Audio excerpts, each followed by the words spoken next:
Ito sabi, ex-President Duterte is faced on illegal drugs crime. Quadcom's akop by Lianesca T. Panti, GMA Integrated News.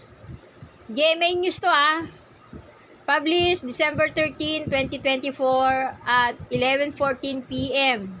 Updated December 14, 2:42 p.m. Ano sabi dito?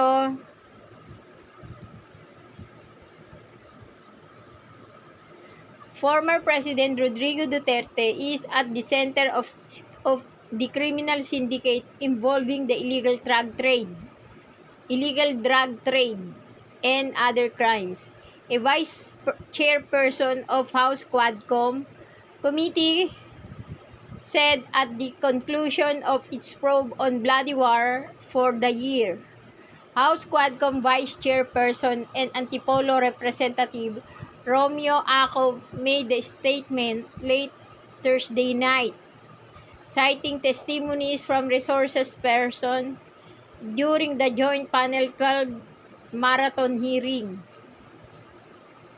Ladies and gentlemen, the Quadcom has started to uncover a grand criminal enterprise, and it would seem that at the center of it is the former President Acop said, the center of it is the former President Rodrigo Duterte, Acop said. Acop added, napakasakit po nito dahil tayo pong lahat ay nabudol.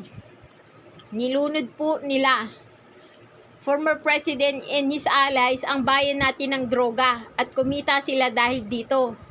Nasaan ngayon si Colonel Asierto? Nagtatago dahil gusto siyang patayin ng ating former president, Acop said. Referring to former police Colonel Eduardo Asierto, who had accused Duterte of protecting Michael Yang. Di ba si Michael Yang yung kanyang economic secretary noon, na lagi niyang kasama na sinasabihan ni Asierto na drug lord.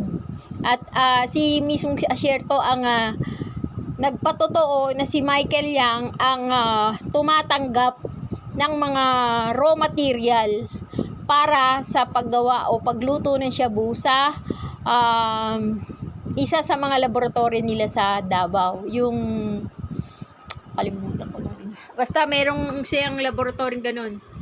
This hurts because we will all die. The former president and his allies drowned our country in drugs. O kita nyo, pinabaha niya ang droga sa Pilipinas. And they profited from it. Where is Colonel Asierto now? He is in hiding because the former president wants him to kill. Former President Chief Legal Counsel Salvador Panelo, however, denied the allegation, saying the claims are merely based on hearsay. The allegation made on these people are either coerced testimonies or based on hearsay or both. They will never stand in court, Panelo said in a statement. It's all political, designed to destroy Duterte and his daughter Sara so that the latter can be eliminated in the 2028 presidential race, added Panelo. Common personalities. Acop cited the testimonies of former Custom Intelligence Officer Jimmy Guban, who said that he was told that multi-billion peso shabu shipment seized in 2018 belonged to Davao City Representative Paulo Duterte, Vice President Sara Duterte's husband Mans Carpio, and the former Presidential Economic Advisor Michael Yang. Further, Acop also cited the accounts of retired Colonel Regina Garma, former Senator Leila de Lima, and Police Colonel Jovi Espinido, both of whom also linked Duterte to criminal activity. He also spoke about Arturo Lescaña's self-confessed hitman of the Davao Death Squad. One of the right-hand man of former President Duterte was Colonel Asierto. He branded former President Duterte as the Lord of all drug lords. Asierto, Mr. Jimmy Guban, and Mr. Arturo Las Cañas and Mr. Mark Taguba have all bared their stories before this the Quadcom. Through their stories and our interpolation, we discovered common personalities that seems to just be consistently present in all the narratives. Akop said, napakasakit po dahil President Digong Duterte won on the platform of a hardline stance against illegal drugs and criminality. Siya pala ang mukha ng illegal drugs at kriminalidad.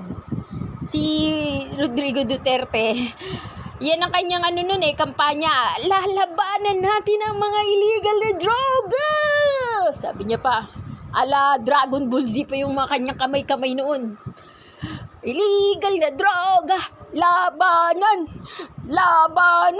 Yun pala, siya pala yung illegal na droga. Ngayon ang sigaw ng tao, si Rodrigo Duterte ang illegal na droga. Siya ang mukha ng illegal na droga. Siya ang pinuno ng kriminal at mga drug lord. Siya ang poon ng mga drug lord. Labanan si Duterte. Labanan si Duterte. O yun na ngayon na sigaw ng mga tao. Di ba? Ngayon na, ang mga tao ay laban na ngayon kay Rodrigo Duterte. Akop said, napakasakit po dahil President Digong Duterte won on the platform of a hardline stance against illegal drugs and criminality. Siya pala ang mukha ng illegal drugs at kriminalidad. What's painful is that President Digong won on the platform of a hardline stance against illegal drugs and criminality. Turns out he is the face of illegal drugs and criminality reward system. Likewise, Akop said that the accounts of Garma, De Lima, and Espinido on the reward system under the Duterte administration were never refuted, given the alleged systematic killings of operators of drugs, laboratories and chemists, distributors who source their product from these legal manufacturers, and some 30,000 drug suspects who were supposedly killed in the name of war on drugs. Okay? Ano po ang benefit sa Duterte War on Drugs? Open season na po for drug importers. Ang masama, isa itong naging ugat ng extrajudicial killing. Huwag po nating kalilimutan na napakarami ang namatay sa war on drugs. 30,000 ayon po sa datos. Narinig po natin ang mga pamilya ng mga naging biktima ng war on drugs. Marami sa kanila ayon kay former President Duterte ay collateral damage. Akop said, what is the benefit of Duterte war on drugs? Open season for drug importers. Unfortunately, this became the cause of extrajudicial killing. Let us not forget that so many died because of the war on drugs. 30,000 according to data. We hear stories from families who were victims of drugs on war. According to former President Duterte, many of them were collateral damage. But what do we make of the war on drugs? Mukhang ang war on drugs was a convenient way to eliminate competition in drug trade.